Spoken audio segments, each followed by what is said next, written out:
तो परमात्मा के चरणों में बैठकर इतना ही कहना चाहिए कि जेहि विधिनाथ होई हित मोरा करहु सुबेग दास मैं तोरा। तो जितना हम सब लोग सोच के परमात्मा के चरणों में बैठ करके प्रार्थना करते हैं, परमात्मा उससे दुगना देता है। और भगवान से यदि कोई भक्त मांगता है तो वो भक्त नहीं है, फिर वो व्यापारी है। वो भक्त की कामना नहीं, फिर बोले वो किसकी कामना है? बोले उस व्यापारी की कामना है। सुखदेव भगवान राजा परीक्षित से कहते कि हे राजा परीक्षित, भगवान की जो कथा पूछता है केवल उसका कल्याण नहीं होता है, भगवान की कथा से 3 लोगों का कल्याण होता है। और भगवान की कथा गंगा के समान है। वासुदेव कथा कृष्ण पुरुषस्त्रीन पुनीति। किसका किसका कल्याण? बोले भक्तारम पृच्छकम श्रोत तदपाद सलिलम यथा। जो प्रश्न पूछता है और जो प्रश्न का उत्तर देता है और साथ में जितने सुनने वाले होते हैं उन सबका कल्याण होता है। भगवान की कथा भागीरथी ज्ञान गंगा है। अपने यहाँ पर जो 7 दिन का साप्ताहिक दिव्य श्रीमद् भागवत कथा का जो आयोजन है, ये केवल आयोजन नहीं, ये 7 दिन का सर्विस सेंटर है। क्या है? Service centre. ऐसे ही पंडाल लगा करके कंपनी वाले जो एजेंट होते हैं गांव-गांव में जाकर के अपनी कंपनी का प्रचार करते हैं। अब कंपनी, संसारिक कंपनी का प्रचार तो संसारिक लोग करते हैं, परंतु भगवान की जो 18,000 श्लोक रूपी जो कंपनी है, संसार की कंपनी गाड़ी की सर्विसिंग करती है, लेकिन परमात्मा के जो श्रीमद् भागवत महापुराण रूपी कंपनी है और इस कंपनी के जो मैनेजर है वो है बाकी बिहारी। जैसे हम लोग नई नई गाड़ी लाते हैं तो फिर वो मालिक कहता है कि भाई 500 मीटर चल जाए, 500 किलोमीटर चल जाए, 10,000 चल जाए, 14,000 चल जाए, 44,000 किलोमीटर चल जाए, तो आपके पास जो कंपनी की फैली हुई शाखाएं हैं उस कंपनी में जाकर के आप अपनी गाड़ी की सर्विसिंग कराते रहना।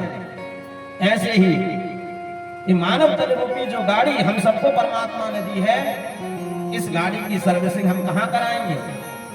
तो कहते हैं जहां जहां तुम्हारे यहाँ भागवत कथा हो, राम कथा हो, शिव पुराण की कथा हो, उस कथा रूपी सर्विस सेंटर में जाकर के मानव रूपी गाड़ी को खड़ी कर दो। और फिर वहां पर व्यास मंच पर बैठने वाला वक्ता तुम्हें आदेश देगा कि तुम्हारे हृदय के अंदर एक क्रोध रूपी इंजन खराब हो गया हो, तो भगवान की प्रेम रूपी कथा से इंजन को सुधार लो। ये जो गाड़ी में लपकने वाली ये जो लाइट होती है, ये आंखों रूपी, मानव रूपी, जो चक्षु रूपी लाइट है, यदि ये संसार की वासना में लिप्त हो गई हो तो परमात्मा की सुंदर कथा को सुन करके, बांके बिहारी को निहार करके इन आंखों को भी अच्छा कर दो। मानव तन रूपी गाड़ी को सुधारने के लिए 7 दिन का सर्विस सेंटर है। यदि काम रूपी हृदय में विराजमान जो इंजन है वो खराब हो गया हो तो परमात्मा की शब्द रूपी कथा से सुधार लो। देखो संसार के लोग भी गाड़ियां बनाते हैं, फोन बनाते हैं, लेकिन जो एक बार ब्रह्मा जी ने ये मानव तन रूपी गाड़ी बना दी है, इसको फेल करने वाला कोई नहीं। 2021 में हमारी एक कथा थी, तो चेला बोला गुरुजी हम आपको नई गाड़ी में बिठा देंगे अगली बार। तो हमने कहा ठीक है। तो हम चेला के यहाँ पुनः दोबारा गए। हमने कहा चेला तुम तो कह रहे थे हम नई गाड़ी में बिठा देंगे तुमको, तुम्हारी नई गाड़ी कहाँ है? तो चेला बोला गुरुजी अभी उसका न्यू मॉडल नहीं आया है, न्यू मॉडल 2024 में आने वाला है। हमने कहा धन्य है ब्रह्मा जी की गाड़ी, ये मानव तन रूपी गाड़ी। ब्रह्मा जी ने एक बार इस शरीर का मॉडल बना दिया, आज तक चेंज नहीं हुआ। और जो न्यू मॉडल आते हैं, जो पिछली गाड़ी बनाई थी उसमें यदि कोई कमी हो गई तो 1-2 साल बाद जो मॉडल आएगा उसमें कुछ ना कुछ चेंज मिलता है। लेकिन आपने देखा कभी कि ब्रह्मा जी ने मानव तन रूपी गाड़ी बनाई, इस गाड़ी में कोई चेंज आया हो? ब्रह्मा जी ये भी तो सोच सकते थे कि भाई देखो 2 आंखें आगे लगा दी, हेडलाइट, कम से कम शत्रु पीछे से वार करे तो 2 आंखें पीछे भी होनी चाहिए। ब्रह्मा जी सोचते यदि यार ये इसका एक मुंह लगा दिया, एक हाथ पीछे भी लगा देते। ब्रह्मा जी ये भी सोच सकते थे इसके 2 हाथ दे दिए, 2 हाथों से काम करता करता थक जाता होगा, कम से कम इसको 4-5 हाथ दे देते। तो ब्रह्मा जी ने जो गाड़ी बना दी, उस गाड़ी को कोई फेल करने वाला नहीं है। यदि अपने शरीर में स्थित इंजन खराब हो जाए, यानी हार्ट खराब हो जाए, तो ब्रह्मा जी ने दूसरा हार्ट को सही करने के लिए जो अपना घुटना होता है, घुटना के नीचे जो बिलिया होती है, इस बिलिया को निकाल करके यदि हार्ट में फिट कर दिया जाए तो अपना हार्ट कभी खराब नहीं होता। जैसे गाड़ी का इंजन खराब हो जाए तो उस इंजन को सुधार दिया जाता है, ऐसे हृदय के अंदर जो इंजन है हार्ट, वो खराब हो जाए तो घुटनों के नीचे रहने वाली बिलिया को डॉक्टर लोग निकाल करके लगा देते हैं। एक इंसान हमसे बोला कि जो साइंस ने तरक्की की है वो तुम्हारे सनातन ने तरक्की नहीं की है, सनातन धर्म नहीं की है। हमने कहा तुम्हारे साइंस ने क्या तरक्की की है?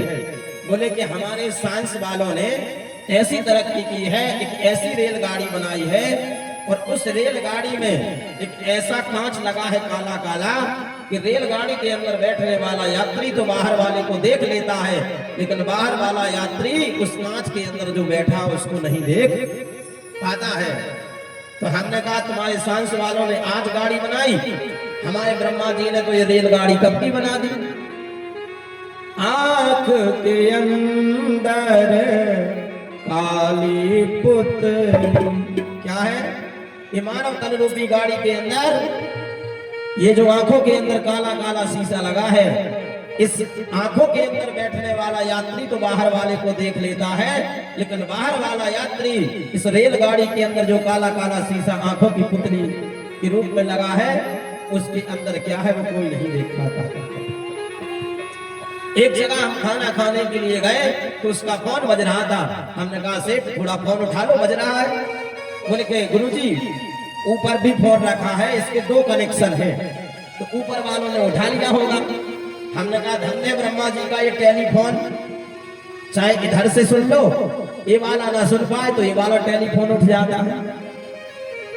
एक बार हम अपने गुरुजी के साथ खाना खाने के लिए गए तो गुरुजी ने कहा, एक और साधु जी थे, तो गुरुजी ने कहा कि देखो साधु जी अपन बड़े आदमी के यहाँ जा रहे हैं और बड़े आदमी के यहाँ थोड़ी संस्कारवत भोजन करना। तो उस बड़े आदमी ने बढ़िया भोजन परोसा। तो हमारे गुरुजी बोले संत जी से एक काम करो, हाथों से मत खाना, नहीं तो अपनी बेइज्जती होगी यहाँ पर। तो बोले किससे खाएं? बोले चम्मच से खाना। यजमान बढ़िया ऐसी एक कटोरी में खीर दे करके गया, खीर दे करके गया तो हमारे गुरुजी बोले चम्मच से खाओ। तो अब चम्मच से तो पता नहीं चलता है कि गर्म है कि ठंडी, लेकिन हाथों से तो पता चल जाता है।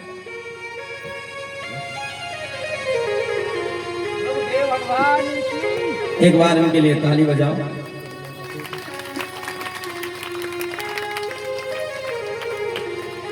आपने परम पूज्य वैकुंठवासी दत्ता जी का नाम सुना होगा। ये कूड़ा गांव, दत्ता जी के गांव से ही आए हैं। दत्ता जी के घर के सामने ही इनका घर है। तो हम बात कर रहे थे कि गुरुजी ने कहा कि चम्मच से खाओ, उन्होंने कहा कि ठीक है। जैसे चम्मच से खाया और मुंह में रखा वैसा गरम लगा तो उन्होंने चम्मच एक साइड फेंकी, वो खीर एक साइड फेंकी, कटोरी एक साइड फेंकी। तो हमारे गुरुजी से कहा कि भाड़ में गया ये संस्कार, भाड़ में गई चम्मच। तो हमारे गुरुजी ने कहा ऐसा क्यों कह रहे हो?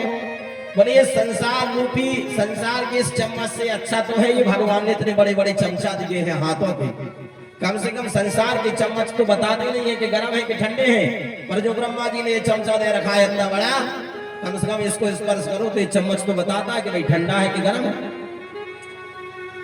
ये जो हमारा मानव शरीर है यह इतना स्पेशल है, इतना स्पेशल है कि जैसे बड़ा आदमी कोई हो, जैसे प्रधानमंत्री नरेंद्र मोदी जी हैं, यदि नरेंद्र मोदी जी के पास कोई भोजन जाता होगा तो 10 बार चेकिंग होती होगी कि नहीं? यदि राष्ट्रपति के पास भोजन जाता होगा तो 10 बार चेकिंग होती होगी कि नहीं? तो 10 बार चेकिंग होती है, जब जाकर के बोले कि भाई ठीक है अंदर भेज दो। तो अपन कितने स्पेशल हैं, कभी ये सोचा है? कितने स्पेशल हैं? मान लीजिए आ गई थाली, तो अपने शरीर में कम से कम 10 सिक्योरिटी गार्ड लगे हैं, तब जाकर के पेट में भोजन जाता है। सबसे पहला यदि तुमने थाली परोस दी तो सबसे पहले ये नासका रूपी सिक्योरिटी गार्ड चेक करेगा ऐसे, भाई खुशबू आ रही कि नहीं आ रही। फिर दूसरा सिक्योरिटी गार्ड ये हाथ उठेगा, भाई थोड़ी देख तो नहीं कैसा है। अरे हाथ उठाने वाला सिक्योरिटी ने कंफर्म कर दिया तो अंदर से एक और सिक्योरिटी गार्ड बोलेगा क्या भाई सब व्यवस्थित है, कोई दिक्कत तो नहीं है? बोले नहीं है। बोले एक काम करो तो अंदर भेजो। तो जैसे ही मुंह में आएगा, मुंह रखेगा, मुंह चेक करेगा पूरा भोजन के अंदर ले जाने लायक है कि नहीं है। तो अंदर वाला आवाज देगा क्यों भाई क्या बढ़िया भोजन है कि नहीं, अंदर इसको भेजने लायक है कि नहीं है। तो ये जिब्बा रूपी जो सिक्योरिटी गार्ड है ये कहेगा कि ठीक है बढ़िया भोजन है, अंदर भेज देते हैं हम। तो पेट के अंदर जाएगा। पेट ने भी सोचा कि यदि ये गड़बड़ है यार, इसको ज्यादा देर तक रखना ठीक नहीं है, तो फिर 1-2 नंबर जाकर के उसको भी सप्लाई कर दिया। तो ये मानव तन रूपी जो शरीर है ये स्पेशल है। अपने शरीर के लिए 5 कर्मेंद्रियां, 5 ज्ञानेंद्रियां, 10 सुरक्षा गार्ड इस शरीर के साथ खड़े। एक पंच फन वाला सर्प इस शरीर की रक्षा कर रहा है।